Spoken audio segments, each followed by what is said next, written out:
snow in July. I feel like Tracy's getting made fun of on this show nowadays. Oh, come on. Tracy, just do the thing. Just do the thing. I'll just do the thing. If you want Don't the even worry thing. about it. All you gotta do. Good morning, good afternoon, and good day. Welcome to another edition of the Digital Download, which is, Adam. I got you, mate. The best show anytime. It's the longest running business talk show on LinkedIn Live. You're so close. Weekly business talk show, but we'll get you there, guys. We'll get you there. Today, we're talking about the business case for pay equity. On Monday, that's this past Monday, September 18th, the United Nations recognized its annual International Equal Pay Day. This, according to their website, represents the long-standing efforts towards the achievement of equal pay for work of equal value.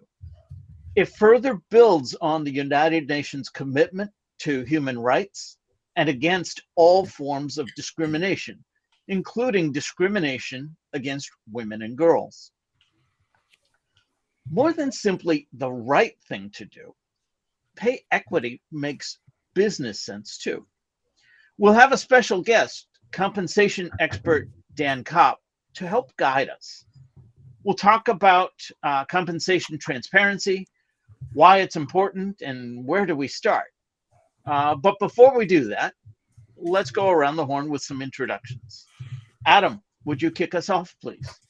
I'd love to. I'm Adam Gray. I'm co-founder of DLA Ignite, and I thoroughly look forward to my Fridays because of this show. Awesome. Thank you. Tracy. Good morning, everyone. Tracy Borison from TLB Coaching and Events, a proud partner of DLA Ignite, where we help people take their real, authentic, good juiciness and turn it into sales and marketing and community stuff. Wow. And I'm in. Do it. Good, juicy stuff. And I wake up early every Friday because of this show. Yeah. Yes, you do. You're a stalwart, Tracy. You are a stalwart. Yeah. Excellent. Thank you for that. Alex. Good morning, good afternoon. My name's Alex Abbott, founder of Sapiro. We do all the juicy stuff as well. We help salespeople, we empower salespeople to generate a steady flow of conversation on social media. Excellent. Thank you. And Tim. Hello, everybody. My name's Tim Hughes. I'm the CEO and co-founder of DLA Ignite. And I'm famous for the fact that I wrote the book, Social Selling Techniques to Influence Buyers and Change Makers. Fantastic. I'm also a proud DLA. Sorry.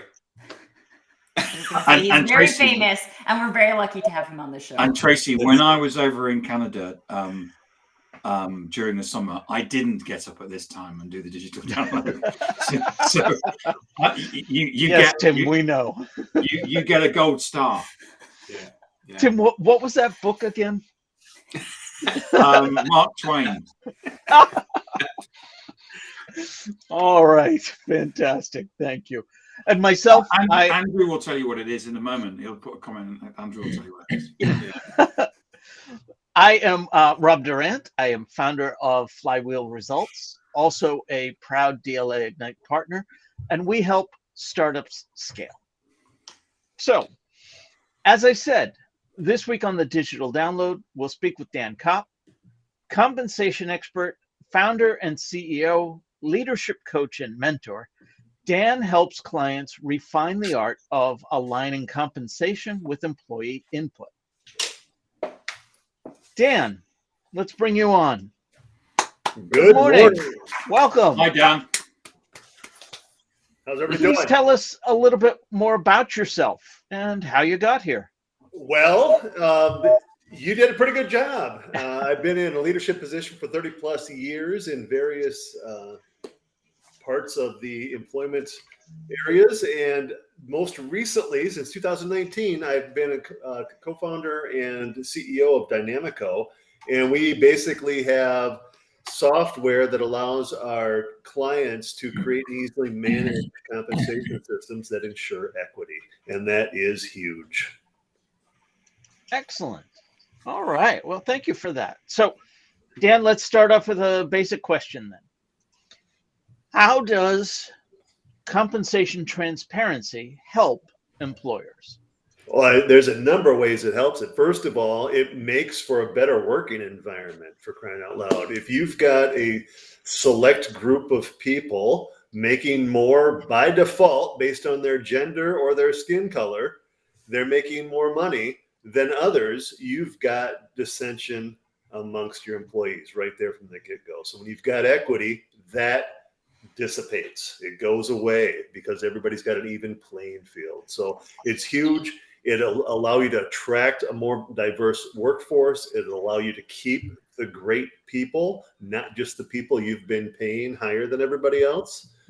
And you will be a better organization, company, etc. because of it. So you're But not how would they saying know? I mean, speaking about compensation is taboo in many workplaces.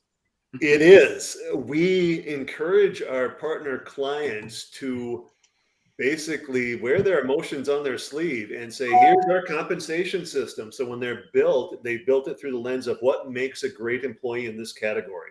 These are the criteria. These are the degrees, the certifications, the abilities, etc. These are the things we want them to do. And these are our exemplar employees display these things. You then go to market and say, hey, if you can do these things, if you possess these skills, you have these degrees, please come to us because you fit us. And then guess what? Once you're here, we're going to pay you for those things.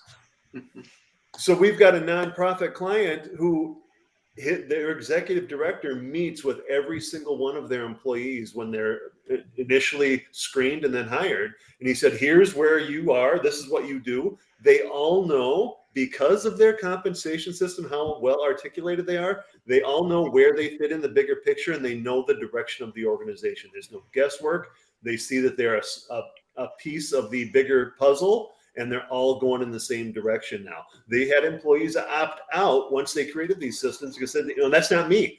I just want to be here another year and get more money. I don't want to have to do those things or get those certifications. So those people went elsewhere. They brought in hard chargers that aligned with their systems and they took their organization to another level. That's the success. Pay transparency should be prevalent. It's only not because of what we're talking about, the equity gaps. Don't tell her what I'm paying you because she's going to be upset. Here it is. Everybody should be able to get to the top. But you're talking about, so you're not talking about salaries being the same in those levels, are you? Or is it just the equity component of the remuneration? Ideally, our clients make compensation systems. I'm just going to use easy numbers. Let's assume a starting wage is $50,000 and they want to cap it at $100,000. And in a traditional system, you're here 20 years, you're going to get to the $100,000. And it doesn't matter if you outperform the person next to you or not.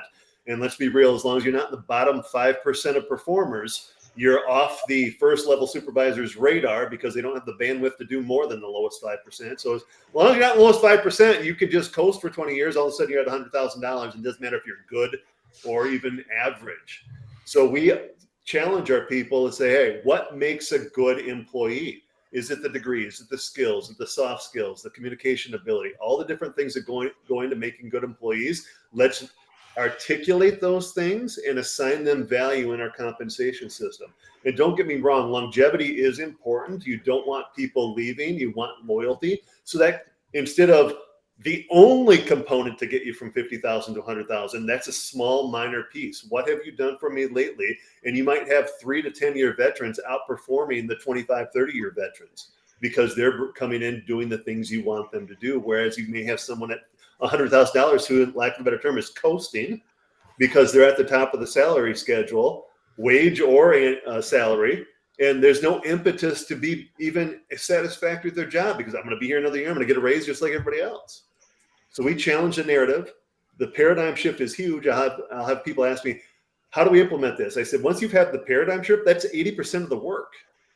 It's the other 20% that comes pretty easy because you engage the stakeholders, you engage the people in those jobs, the first line supervisors, C-suite executives. What makes a good employee in this category? Let's quantify those things, put them in a compensation system, and reward people who deliver on those things. And when you say the paradigm shift, is that the mindset changing? Yeah. And everyone's on board. Yeah, because most employers who are now employing people, they grew up in a system that you're here another year, you get a raise. You're here another year, you get a raise, and that's it. So they perpetuate that system, and we have to change. Like, oh, so you want me to actually do things to earn the raise that you're giving me? Yeah, that's what we want people to do. If you're creating widgets, and the average widget maker does 100 per hour, you've got people doing 112 per hour. Well, they should be rewarded because they're making more widgets than the next person. And if you've got somebody who's making 88 per hour, that person probably shouldn't get the same raise as the people who are at least average or the ones who are above average. So at the end of the year, you say, here's our metrics, who measured up, check the boxes, there's the salary or wage. Dan, you mentioned, oh, go ahead, Tracy. I was just going to say, Dad, I mean, like, this sounds pretty simple in like concept. So what do you find are the biggest struggles in businesses shifting to this kind of mindset? We've always done it this way. Everybody's comfortable with the longevity-based system. It's what I grew up on. It's what they're used to. So everybody wants process improvement as long as we don't change anything, right? So it's the change, but they're afraid about, let's be real. You've got a 20-year veteran who's coasting. They're at the top of your salary schedule. Now you've introduced metrics that say all of a sudden you've got to perform to be at the top. Well, a 20-year veteran who may have clout, it may be a union shop and they may have some union pull. All of a sudden they're like, well, we don't want that because I just want to coast like my brethren before me coasted, right? So we suggest to our clients we have a hold harmless in there. So we've got people who are worth less compensation when we change, or they're worth less compensation from one year to the next. How do you want to treat them versus how do you want to treat the people who are actually doing the things you want or having the skills that you want? So maybe those people get a 1% raise or a 2% raise or 3% raise, but the people who are delivering, they're getting a 7% raise or a 5%, whatever number that you choose on an annual basis. And that's how we bring the coasters along, begrudgingly maybe, but it encourages everybody else to perform. And if they're okay getting a 2% raise when everybody else has the ability to get up to 4 or 5 because they're delivering and they're okay with that, okay, win-win. Or they start performing and doing the things that everybody else is doing, that's a win-win because all of a sudden they're performing again. They're doing the things you want them to do. And I'm wondering though if this is like also challenges people's ego, because at some point you have to admit that you don't actually have a performance-driven organization, right? Exactly. And I was actually in the room once when I was working with a client and they did a great job. They had nurses and they developed a nursing model and they used first line supervisors and executive and leaders in the nursing group to develop this very comprehensive model, one of the best I've ever seen. When we were done, the board approved it. It was a nonprofit. The board approved it. And the lead nurse who had been involved the entire time, and I'd known him for a couple of years and a great dude, great organ. I mean, he was the face. He's like, oh, I need to leave because great job doing this, but I just realized I don't fit what this organization values. So I'm going to go over here where I do fit. You guys use what you just created and bring people in. So it helps employers find fit, and more importantly, it helps employees find a fit with their employer. And that's what the younger generations want right now. They want to find a fit. They want to make a difference. They are simply asking for that difference to be acknowledged. They don't want no one, and if we're being honest, the baby boomers, Gen Xers, no one wants to be in a system that you just merely have to perform and be there 30 years and you're at the top. If you're great, you're a 4-year veteran, you should be getting paid money that is considered great. And the way our system ensures equity, and it's only as good as the people that are actually using it, right? If you've got a tool that you're using inappropriately, the equity goes out to people. But here's a black and white objective tool. It doesn't matter the gender, ethnicity, race. You check the box. Did employee A meet this criteria? Yes or no? Yes or no? Yes or no? There's the salary for next year. Plain and simple. So it's 100% defensible in court, assuming, of course, you adhere to it when you are doing hiring and also when you are allocating raises on an annual basis. So, Dan, you alluded to a nonprofit you were working with earlier, having people leave, and then you just mentioned the example of the nurse who said, "This isn't for me," and they left. Right. Turnover, and turnover is expensive. At least that's what we're always taught. So companies look to avoid turnover. Do you have any potential clients that say, "Well, we don't want that"? Do you have anyone balk at pay equity for those reasons? Absolutely. And what we focus on is the tool actually helps retention rates dramatically, because I guarantee you, employers who are listening are constantly losing great employees because they're underpaying them. Because it's a 5-year veteran who's outperforming others, but because they're on a longevity-based system, they're getting this amount of pay, where the 15, 20, 30-year veteran's getting this amount of pay. Well, this 5-year veteran's leaving because their greatness is not being acknowledged. So they're already subject to turnover. So our system actually attracts candidates who fit and retains great people, as defined, greatness as defined by the employer. So if I heard you correctly, I heard you just say you're going to have turnover anyway. Why don't you turn over the ones that you'd like to have leave? Correct. Yes. It's, what is that? Addition by subtraction, right? Right. Okay. The other thing you mentioned was it helps if you follow it in a court of law. So that leads me to another question I had prepared for today. What are some benefits of having objective, comprehensive compensation systems? I think you've alluded to a couple of them so far. The main 4 that we talk about all the time is attracting great talent that fits you. And it's going to look different for every organization. We've got school districts that are our clients. And school districts on the surface are all the same, right? They're there to educate kids and make good citizens, etc. But under the surface, there's different values there. So even if you've got neighboring school districts, one district may value one thing and another one is slightly different. So they could use the same tool, but their systems are going to look differently.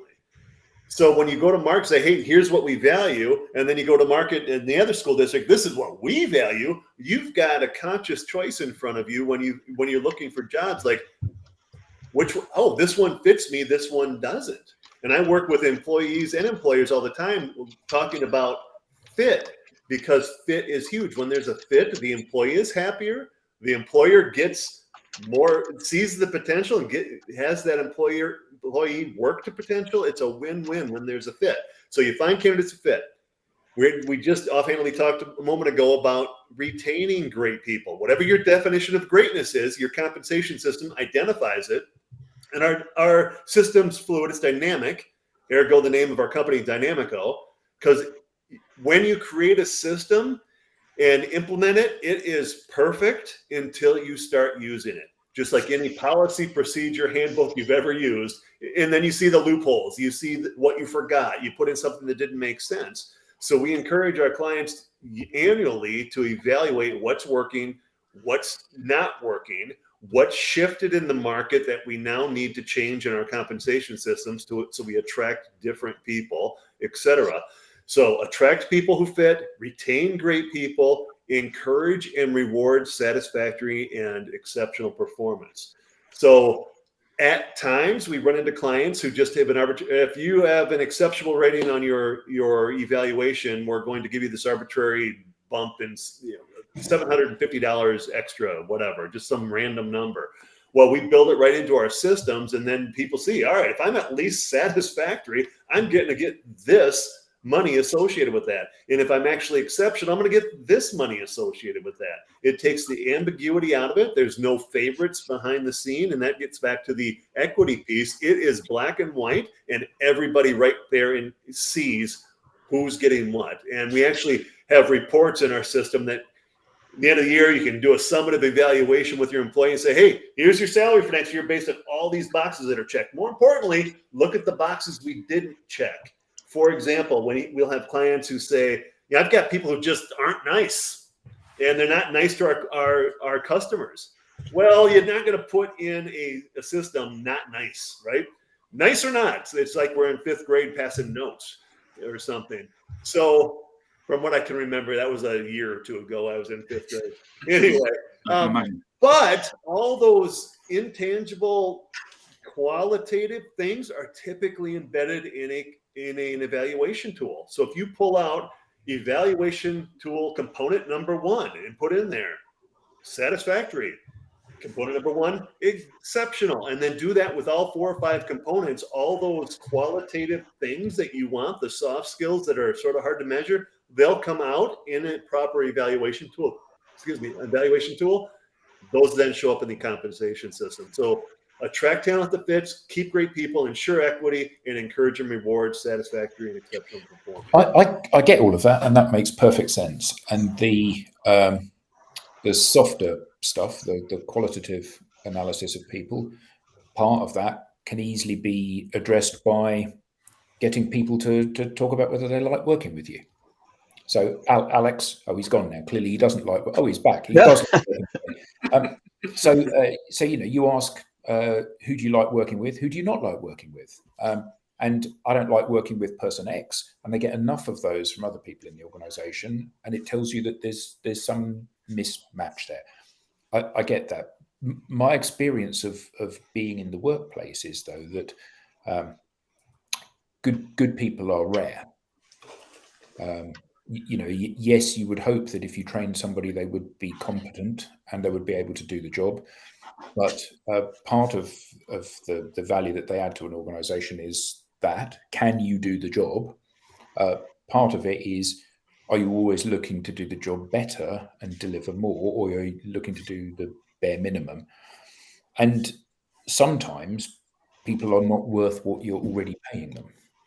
So it's all very well to say, Tim's going to get a 6% pay rise, you're going to get a 1% pay rise because you're not performing. Actually, I'd like to give you a 20% pay cut because you're not delivering value to the organization. So how do we address some of these things? And again, you see people that become institutionalized within organizations. So you talk about, Dave has worked here for 10 years or 20 years. The problem with Dave working in the same organization for 20 years is surely that, we just don't do it that way, is the answer to any change that comes along. I've been here for far longer than you have, Dan, and believe me, we've always done it this way. And look, it's got us to this situation.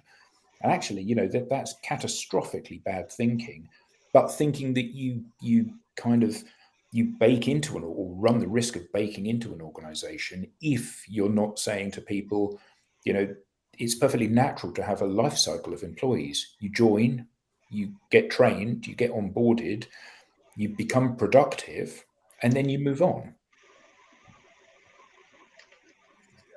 Yes, I agree. One of the things you mentioned, the 30% pay cut, when I was talking about the people who are worth less compensation, we actually have basically a hold harmless concept, but that allows you, let me use different numbers. All right. So we're going to everybody's going to get a 5% pay raise this coming year. Here's the new system. But in year 2, we're going to say people who are delivering on what we want get up to 6%, and the people who aren't only get a 2%.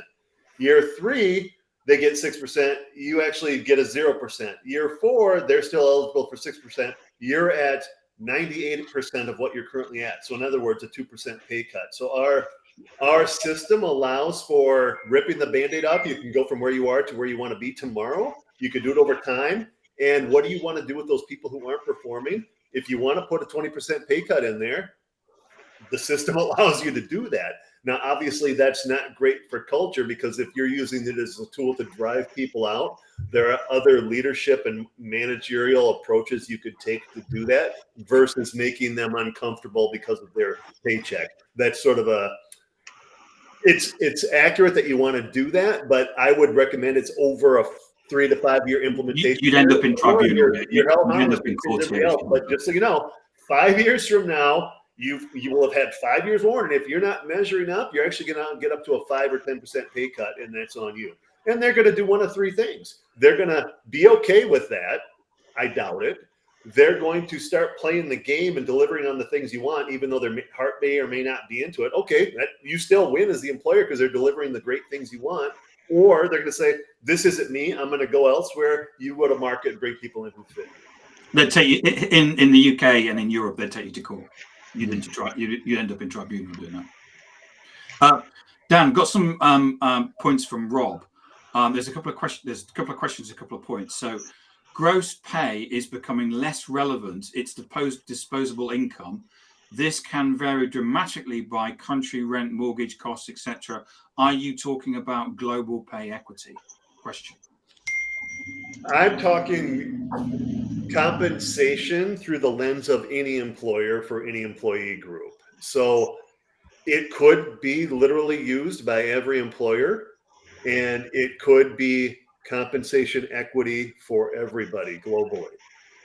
But what we've seen is a lot of businesses, public, private, nonprofit, a lot of people get in trouble when somebody mentioned the taboo. It's taboo to talk about compensation. So they get into trouble when people do start talking about it, and it's exposed that there's discrimination and inequity. So this levels the playing field for all employees.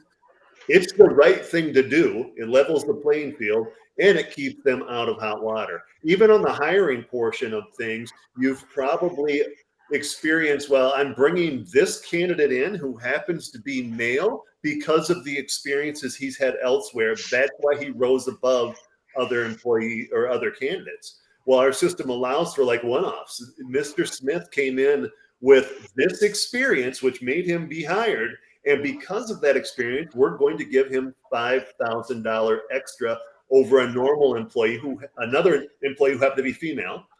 But our system shows why that is. And the courts will look at, all right, there's a disparity 15, 20 years from now. Let's assume there's turnover in the HR office, turnover in all the C-suite executives. No one knows 20 years later why Mr. Smith is $5,000 ahead of Ms. Jones.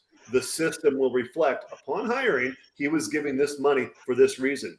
There's the evidence right there. So it ensures equity. It is basically your evidence when if you ever got in hot water, it's going to stop discrimination, assuming, of course, the people who are enacting and in charge of it are actually following it as it is presented. Because again, your system's only as good as the ethics of those who are implementing it. Another comment from Rob. Thanks, Dan. Another comment from Rob is controversial potential question.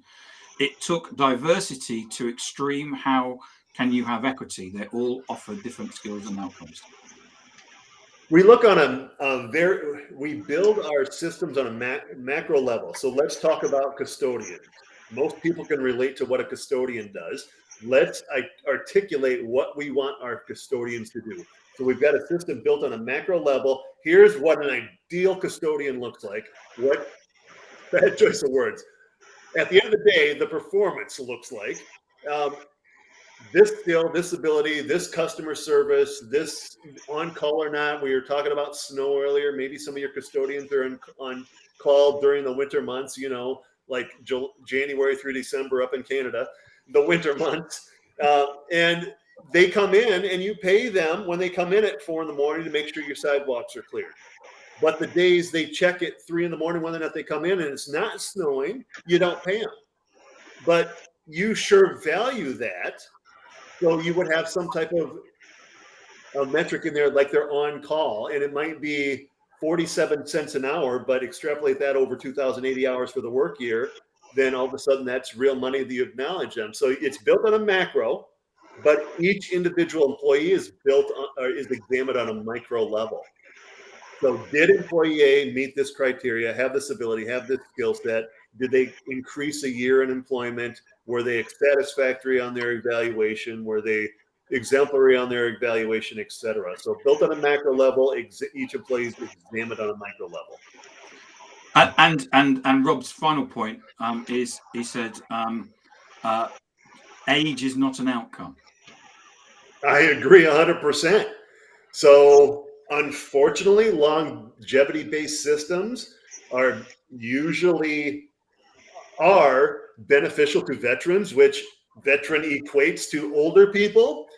So we've got systems that it doesn't matter your status, veteran or relatively new, in essence, your age typically, because if you're performing, you have these skills, these abilities, these soft skills that are embedded in the evaluation tool, we're going to pay you because we've identified if you do those things or have those skills, it's going to make us better. So we're going to pay you for making our organization better. We're going to grow together and it's a win-win. So you want your employees to aspire, all of them to aspire to get to the top of the salary schedule, not because they've been there 20 years. Yay, I've been here 20 years. Look at me. No, you breathed there for 20 years and you weren't the bottom 5% of performers. Whoop-de-doo. But if you're at the top, it says something. Now, it's not something, you don't want to create systems that are easy. These are still going to be challenging, but they've got to be realistically challenging. So, Dan, you mentioned school systems, and that brought to mind for me unions. In my experience, having been in unions, it's very much about tenure. It's very much about time in title to dictate your next level of income. How do you find this received by organized labor? Do they push hard against it or do they embrace it? Well, that's a good question, because typically when you're dealing with representatives of a union, you're probably talking about more tenured people who benefit from the system that you're talking about and who are oftentimes, and this is not a union statement, it's just, we talked about it earlier, veteran people who are at the top of a salary schedule, there's no impetus to be even average. You're at the top, I'm going to get the raise like everybody else, I'm going to coast.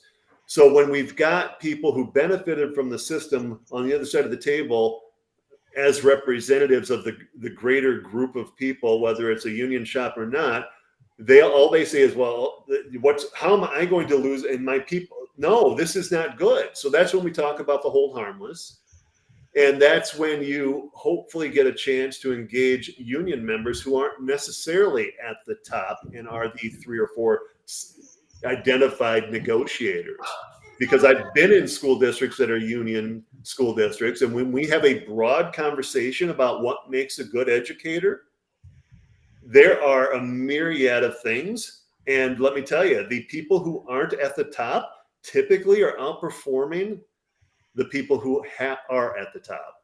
So they'll come up with like this, all these different things that make them great, and they're right. So if we've got the hold harmless, say, all right, people at the top, you're going to be at a 3% raise. People who are doing the things we want, you're going to be at a 6% raise. That's sort of less, or the scenario I gave you a minute ago, everybody's going to be at 105% of what you're currently at. So 5% raise next year. The following year, those who are delivering also at 5%. Those who are no longer delivering, you're at 4. Following year, 5%, 3, 5%, 2. And that's those teachers who are educators who are at 20-year veterans. They know what good teaching is. I'm sure they were great when they were 3 to 15-year veterans, but it's easy to coast. And this goes across every employment category in every sector of the society. It's easier to coast the more veteran you get. You lose the gumption to be at the top of your game. There's no impetus to. You see somebody working beside you and you think, well, they're letting this dude work here and he's not getting fired. I just got to outperform him. I'm good. So all those thoughts go into people coasting, and a system that encourages and rewards satisfactory, maybe just do satisfactory. Could you imagine an organization that has satisfactory employees across the board in every category? Oh my gosh. Now, I'm sure I had that conversation on a podcast about a month ago, and the person said, well, I'm in an organization. I said, yeah, there's two of us, and we're both pretty good. I said, well, all right. So there's two of you, a sample size of two. Odds are you can get above average for the sector, above average people if you got a sample size of two. But if you got an organization of 50, I'm sure you've got people who are industry standard below average and some who are above. Can you imagine everybody being at least average? That would be a remarkable organization in which to work. I was a bit concerned earlier on about Adam's comment about he's worked at some organisations where the people are rubbish. Because in our organisation, it's only him and me. That was a long time ago, Tim. Before I so Yayan's got a really interesting comment here about the $5,000 extra that somebody's getting paid. You know, the compounding interest of that over a long period of time means that the difference between you and me becomes enormous. Even if you are getting a higher pay raise than I am, you know, it still maintains a huge differential between your salary and mine. And I think that part of the challenge here is in trying to be fair, you end up if you're not careful, you end up not rewarding outperformance. You end up rewarding mediocrity, because the concept of giving you, if you're not working hard and you're not delivering and you're not doing all of those kind of the things that I would expect an exemplar of employee to do, and I'm still giving you a 2% pay rise, I'm rewarding you for not doing what I expect of you, aren't I? Absolutely. And that's why the decision makers of an organization have the ability to set what that, you offhandedly mentioned 2% because I use that example, but maybe you leave it at 0%. Maybe in year one, you put it at 9. Year one would be challenging because people who are not delivering right now are playing the game in the rules that the organization has set up, right? They're getting paid. They're at the top of the salary schedule. I played the game. I was here 20 years. I'm there. That's the game I played. I won. Now to change the rules and say, oh, you're worth less money, we're actually going to give you a 3% pay cut, I would be hesitant to do that as an employer because of that's not fair to the employee, because this is employee centered as well. So I would say in year one, we're going to give you 2%, but everybody else is getting 5, you're going to get 2, or everybody's getting 5, period. But the rules have changed. A year from now, when we look at raises, you'll have had a year to just demonstrate to us that you're worthy of that 5%. So in year 2, everybody's going to get a 5, except those who are not. If you're not performing, you're at 1%, or you're not performing, you're at 0%. So it depends on how the organization wants to do it. I had a director of an organization here in Wisconsin say, well, I'm just going to rip the Band-Aid off. Okay, good luck. I wouldn't do it in year one because you're talking about ripping the Band-Aid off of people who played the game in the rules you had in place for 40 years. That's not their fault. So you tiptoe into it, but maybe year 2, you just rip the Band-Aid off. They've had a year. I warned you a year ago, this is what I put you on notice. This is how we're going to start compensation. You've known for a year, you're still underperforming. You didn't finish that certification that we need in this position. Somebody mentioned antiquated skills. Think of the IT industry and the different certifications and skills that are prevalent now compared to 10, 20, 5 years ago, for crying out loud. So if somebody's sitting on their laurels in the IT world and they're still thinking their certifications and skills and their learning they did 7, 10 years ago are going to get them by in today's IT world, that's somebody you probably don't want working in your IT shop. So you go to Microsoft and say, hey, these are the skills we want. Come to us, we're going to pay you for them. Or that 7-year veteran says, oh my gosh, I've got a year to make sure I have this certification. I better hone up on this because next year I'm going to start getting paid for those things. If I don't do these things and get with the program, I'm going to be paid, freeze my pay, or the following year is going to be at 98% or 95%, whatever the case may be. So that would be an ideal situation. You take at least a year to implement. While you tiptoe in the waters of introducing things that are more important than simple longevity, but in year 2, we're going to make it, this is it, people. You've had warning. So do employers still give like year-on-year standard pay rises and reward people for? Because I was going to say, because I did not get annual pay raises when I was in college. Tim and Alex and I worked at a company together, and it was well known that you didn't get pay rises. If you wanted more money, you had to deliver more value to the business. Until you handed your notice in. Yeah, or you left and came back again, or you got a significant promotion. But, just for doing your job, we've hired you at pay rate X to do this job. You're doing it. Great. You've got the same job next year. If you want to earn more money, well, you need to sell more stuff.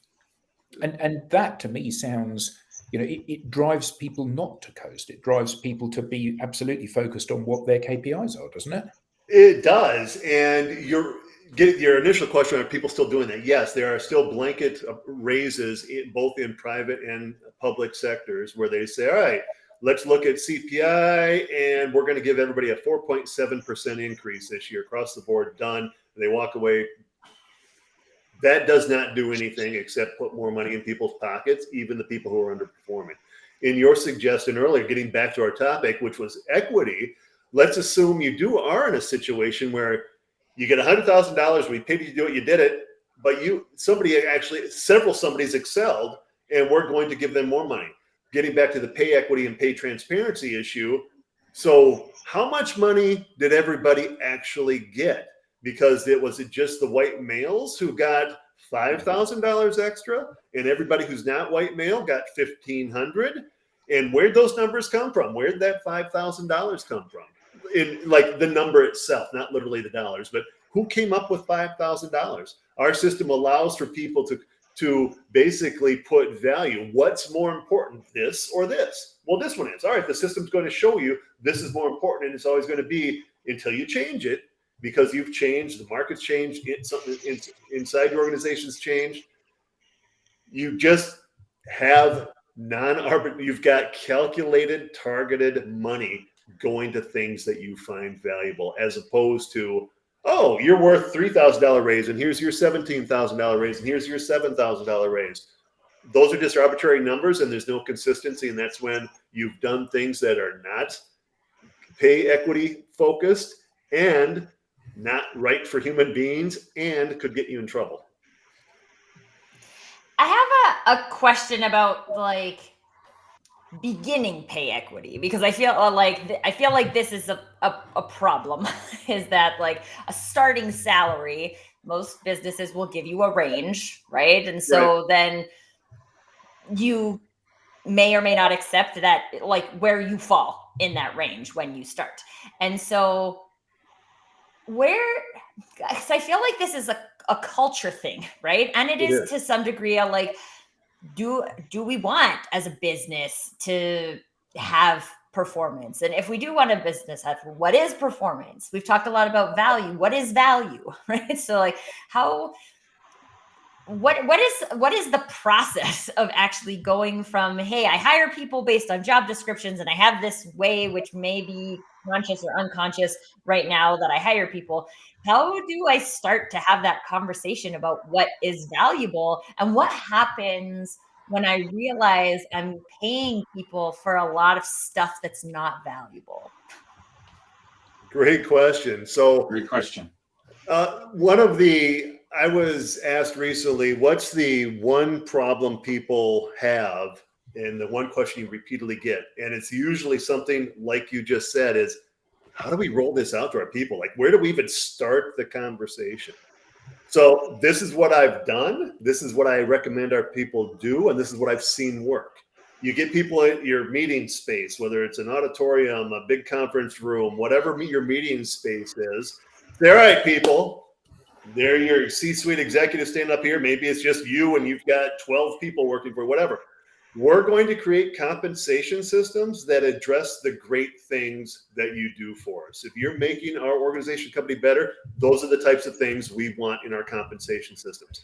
And more than 80% of the people are like, oh, yes, finally, right? It's the good old boys who are sitting in the back, who one of them's thinking this, and they're going to, hey, boss man, what about those of us who don't do great things? What are you going to do with us? Well, I then asked the C-suite executives, the decision maker, like, do you really want to continue to have an organization based on the people who are not really of value? Or do you want to do it on the other 80%? And then when those 20% or so realize the hold harmless and the power of the hold harmless, oh, so you mean I'm going to get a 3% raise regardless of what I do or not still, and they could get 6? I'm good. It typically calms them down and they move forward. And then when you actually create the system, you engage the voices, as diverse a collective voice as you can, veteran, not veteran. Age is different than veteran status. So you've got older people, younger people, male, female, ethnicity, race, whatever you can think of that means diversity. Those are the people you talk to say, what makes an ideal employee in this category? Let's do it. So I've got a question. Yeah. Sorry, I've got a question for you. So, so it sounds like the ideal scenario. So equal pay across all kinds of diverse ethnic backgrounds, Correct. man, woman. Is there evidence that shows that actually by doing it this way, it boosts the profitability of the business? It actually the business grows faster. Well, I've got another client I'm going to reference, and they're our longest tenured client and the one that has had the most impact because they're 4 years into the system now. They had, when they started, they had in the business, they had $5 million equity. 2.5 years later, they had built that to $19 million, and they had their president CEO attributes 100% of their growth and success to using our system because he had people leave who didn't fit. His system caused some people so they personally opted out. I'm going to make a decision. I'm out as an employee. Others, they saw the light and like, oh, I don't like where this is going. I'm out. I'm going to go over here where I can coast. And they brought in people, and everybody's aligned, going in the same direction. So there is evidence that shows that it's working. And I do want to, if your question is done, I want to go back to Tracy's questions because there was something that came up.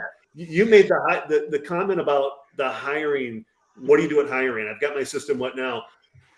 I talk to employers about this all the time. The system dictates where you bring somebody in. There's no ambiguity because even when, as an HR director, well, I've got my system. All right. At the end of the day, and I've seen this happen. It's played out in a court of law where, I'm new as the HR person and the president's new. We don't know why there's disparity from these two people who were hired 15 years ago because whoever's in that chair, our hiring range is $50,000 to $60,000 starting. Great. Did they bring in all the females at 50 and all the males at 60? The system should dictate that. I was in a discussion with a DEI, diversity, equity, inclusion expert on LinkedIn about a year ago, and his post was sort of bravado, like, "Oh, don't you love it when you ask a candidate how much they're worth, and she says this, and you say, oh no, you're worth this." I'm like, dude, you should never ask a candidate what they want, because if you are talking about a member of a marginalized community, female, ethnicity, race, whatever, you're assuming they've never been discriminated against in the past, compensation-wise, so they're undervaluing themselves. Your system should dictate how much they want. You, as the employer, you need to lead on that. You don't, oh, he negotiated, but I've got a colleague who's in court right now, and he's defending, based on the notes from 15 years ago, it appeared this guy negotiated the starting salary better than this woman did. That's why there's disparity. Like, oh my God.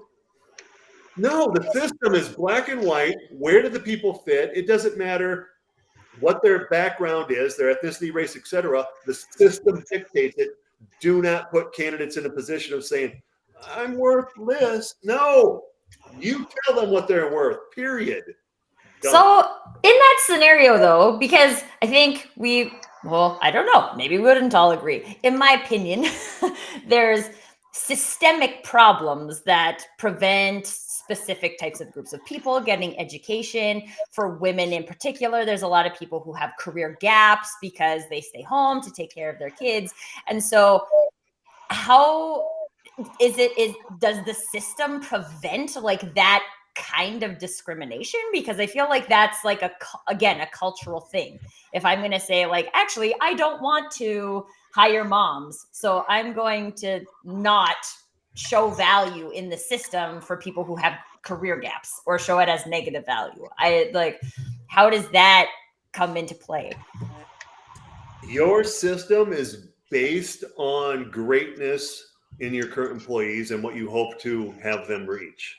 So we have like take away like the years of experience. We take away if you have career gaps, we take away your education, because I feel like education still plays a big role in a lot of hiring. It does, but at the end of the day, how important is it?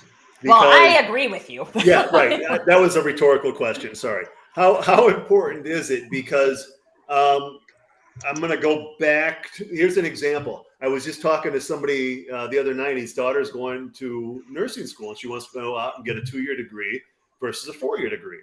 And I said, I actually have a client that has nurses, and we talked about the value of a 4-year degree nurse, and they told me a month or 6 weeks in, we can't tell the difference between them because they come in raw. We train them to do what we want them to do, and we can't tell the difference.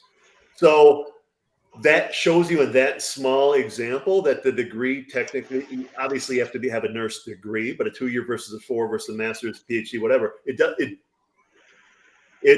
you've got to be trained. So I would be hard pressed to find a system that addresses some type of employment gap and how that would be legally justifiable, because we actually partner with a law firm, and the president of the firm and I get on stage, and and the vice president, and typically the vice president, she starts on stage and says, I'm going to scare you about all the trouble you can get into with compensation systems and what you can do wrong. I'm going to do such a good job of it, you're going to hire Dan to keep you out of trouble, because it's an objective tool that should not address things like what's your experience. Now, if someone comes in, it's a 30-year-old and it's a male and a female, and you've got somebody, a 30-year-old, and you experience elsewhere, you've been in that sector doing that's the experience that person has. It's not about it's not about the employment gap a female may have had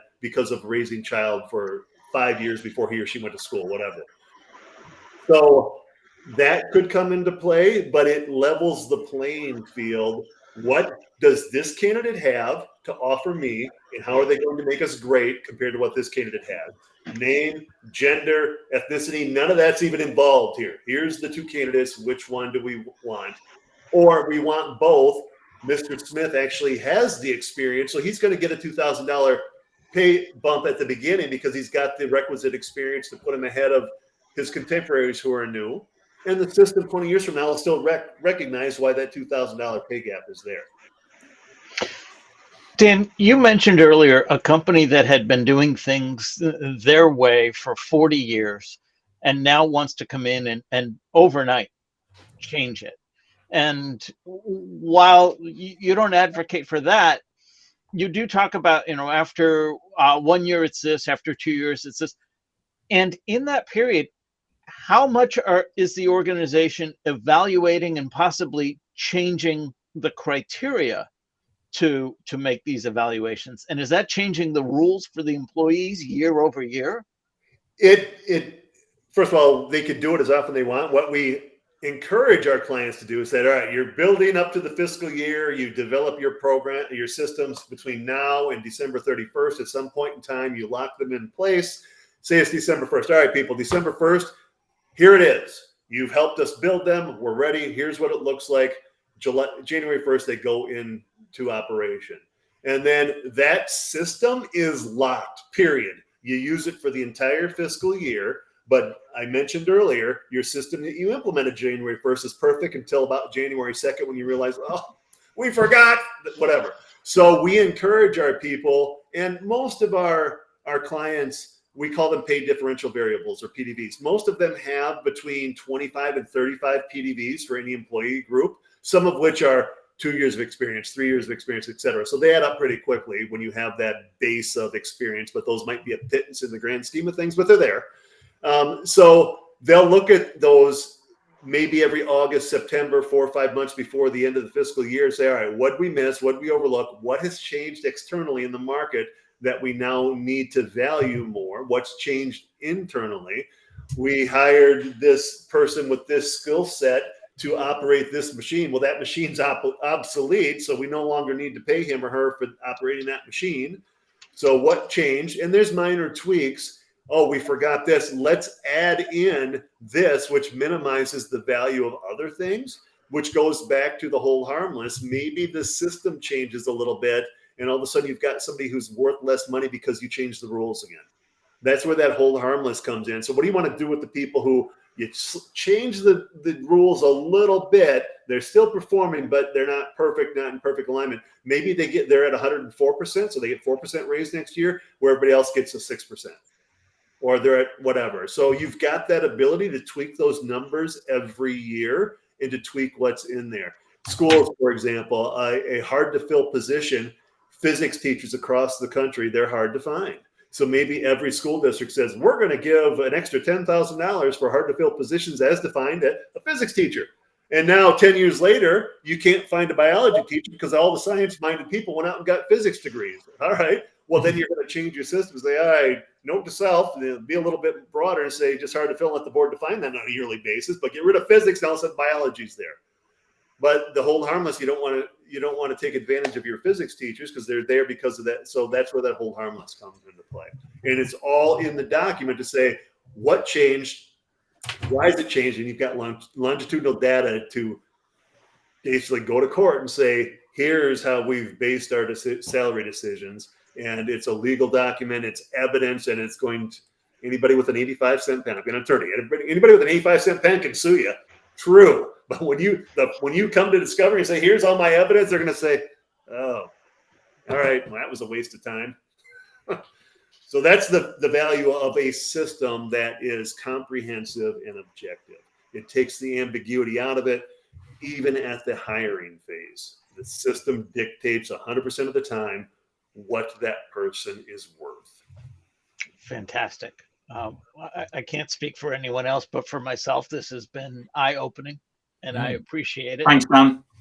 Dan, Brilliant. how can people get in touch with you?